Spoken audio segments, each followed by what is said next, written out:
Hello मेरे प्यारे बच्चों, कैसे हैं आप सब? आई होप आप सब बहुत अच्छे, बहुत बढ़िया होंगे और अपनी तैयारी बेहतरीन तरीके से कर रहे होंगे। वाईसीटी की तरफ से यूपी बोर्ड का 10वीं का पूरा सिलेबस हम लोग पढ़ा रहे हैं। मॉडल पेपर चल ही रहा है, बाकी हम टॉपिक कंप्लीट करा ही रहे हैं। और आपको पता है बेटा, हम जो ये टॉपिक करा रहे हैं ना, आपके बोर्ड में भर भर के आता है और हर साल आता है बेटा, हर वर्ष आपके बोर्ड में आता है। और हम वो सारे जीवन परिचय आपके क्लास 10th हिंदी करवा देंगे जो आपके बोर्ड में आती है। हम पूरा पूरा सिलेबस आपका कवर करा देंगे बेटा, टेंशन मत लीजिएगा। Important question, important topic, important model paper, वो सारा चीज हम लोग प्रोवाइड कराएंगे। केवल आपको क्या करना है, चैनल को सब्सक्राइब करना है। अपने इस YouTube channel YCT UP board से जरूर जुड़ना है और अपने दोस्तों के साथ प्लीज शेयर जरूर करें।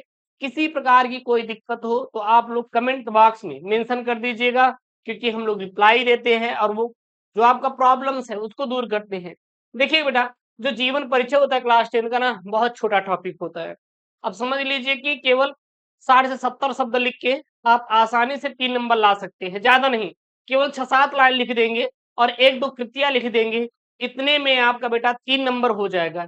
इससे ज्यादा लिखने की जरूरत पड़ेगी ही नहीं, क्योंकि 3 नंबर का आता है। 5 नंबर का आता तो 3-4 और कृतियां लिखना पड़ता, बस 1-2 लिख देंगे तब भी काम हो जाएगा। इसमें बहुत ज्यादा कुछ नहीं करना पड़ता। मैंने इसके पहले बहुत लोगों का बता दिया है, पूरा प्लेलिस्ट सेक्शन में मिल जाएगा वीडियो, जाके वहां से पढ़ सकते हैं। प्लीज यार चैनल को जरूर से जरूर क्या कर लेंगे बेटा, सब्सक्राइब कर लेंगे। आज हम यहाँ पे बेटा बताने वाले हैं यूपी बोर्ड क्लास 10 का सबसे इंपॉर्टेंट जीरो परिचय बेटा, रसखान का। जी हाँ, बोर्ड परीक्षा 2027 के लिए रसखान जी बहुत इंपॉर्टेंट है। आप देख सकते हैं ये 2026 में आया हुआ है। हाँ, 2026 के किस पेपर कोड में बेटा आया हुआ है? एफसी पेपर कोड में आया हुआ है। अच्छा, 2024 के किस पेपर कोड में आया हुआ है? एचई पेपर कोड में आया हुआ है। 2023 के बेटा डीबी पेपर कोड में आया हुआ है। 2022 की एएफ पेपर कोड में आया हुआ है। मतलब आप देख सकते हैं बेटा कब कब आया हुआ है। अगर आपको कोई डाउट हो, कोई दिक्कत है, तो कमेंट बॉक्स बेटा ओपन है। बिल्कुल कमेंट आप जरूर करें, बताएं कि सर हमें यहाँ पे प्रॉब्लम्स क्रिएट हो रही है, यहाँ पे ये है, ताकि हम बेटा आपका जो डाउट है उसको दूर कर सके। ठीक है ना, किसी प्रकार कोई प्रॉब्लम बेटा नहीं होगी आपको। चलिए देखते बेटा, देखिए ज्यादा नहीं है, बहुत ही कम आप चीजें लिख के आप पूरा मार्क्स ला सकते हैं। और जितना हम आपको लिखवा रहे हैं बेटा, केवल इतना ही याद करना है, इससे ज्यादा मत याद करेगा आप लोग, आपको बिल्कुल बेटा याद नहीं करना है। क्या यहाँ पे रस खान का असली नाम बेटा सैयद इब्राहिम था। अच्छा, रस खान का बेटा असली नाम क्या था? तो रस खान का जो बेटा असली नाम था वो था सैयद इब्राहिम था। रस खान जी का असली नाम क्या था बेटा? सैयद इब्राहिम था। इनका जन्म 1548 में तिहानी दिल्ली के पास हुआ था। इनका जन्म बेटा कहां पर हुआ था? तो इनका जो जन्म हुआ था वो 1548 में बेटा तिहानी, जो कि दिल्ली है, वहां पर रसखान जी का बेटा क्या हुआ था? जन्म हुआ था। ये कृष्ण भक्त कवि थे। ये बेटा किसके थे बेटा? कृष्ण की भक्ति किया करते थे। जो भगवान कृष्ण थे उनकी ये भक्ति किया करते थे। ये गोस्वामी विठलनाथ से दीक्षा लेकर ब्रजभूमि में बस गए थे। और इनकी जो मृत्यु है बेटा 1618 ईस्वी में वृंदावन में हो गई थी। इनकी मृत्यु बेटा कहां पर हुई थी? 1618 ईस्वी में वृंदावन में इनकी जो बेटा मृत्यु है हो गई थी।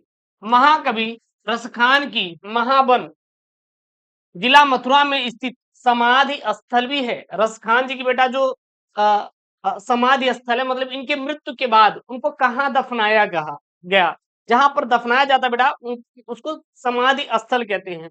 आपको पता होगा, जैसे कि जो हिंदुओं में होता है, वैसे तो जो ये रसखान जी, ठीक है, ये एक मुस्लिम थे, लेकिन तब भी ये कृष्ण की भक्ति किया करते थे। और इनको जो दफनाया गया था वो कहाँ दफनाया गया था? उनको दफनाया गया था मथुरा में दफनाया गया था। ठीक है। अगर हम बात करें हिंदू में, तो हिंदू में जो पूजा पाठ करवाते जो संत होते हैं उनको कभी जलाया नहीं जाता, उनको भी क्या किया जाता बेटा? दफनाया जाता है, जिसको बोला जाता बेटा समाधि स्थल। जिसको क्या बोला जाता बेटा? समाधि स्थल कहा जाता है। भारतेंदु हरिश्चंद्र ने इनके विषय में कहा है कि इन मुसलमान हरिजनन पर कोटिन हिंदू वारिये। रस खान की जो प्रमुख काव्य कृतियां बेटा कौन कौन सा है? तो इनके जो काव्य कृतियां है नोट कर लीजिए। सुजान रस खान बेटा क्या है? सुजान रस खान है। और प्रेम वाटिका है, दान लीला है, अष्टयाम। पेपर में ऑब्जेक्टिव में भी आता है बेटा। अष्टयाम किसकी कृति बेटा? रसखान की कृति है। दान लीला किसकी कृति है? रसखान जी कृति है। बेटा बेटा प्रेम वाटिका किसकी कृति है? रसखान जी कृति है बेटा। सुजान रसखान ये भी बेटा किसकी कृति है? रसखान जी की कृतियों में से एक है। तो ये याद कर लीजिए, आपके पेपर में बेटा भर भर के आता है। अगर आपको कोई दिक्कत हो तो बेटा कमेंट बॉक्स ओपन है, प्लीज कमेंट करिए और अपने दोस्तों के साथ शेयर जरूर से जरूर करें। बाकी हम आपका पूरा कंप्लीट सिलेबस करवा रहे हैं। मिलते हैं नेक्स्ट वीडियो में। ओके दोस्तों, थैंक यू, जय हिंद, take care, bye bye, love you all.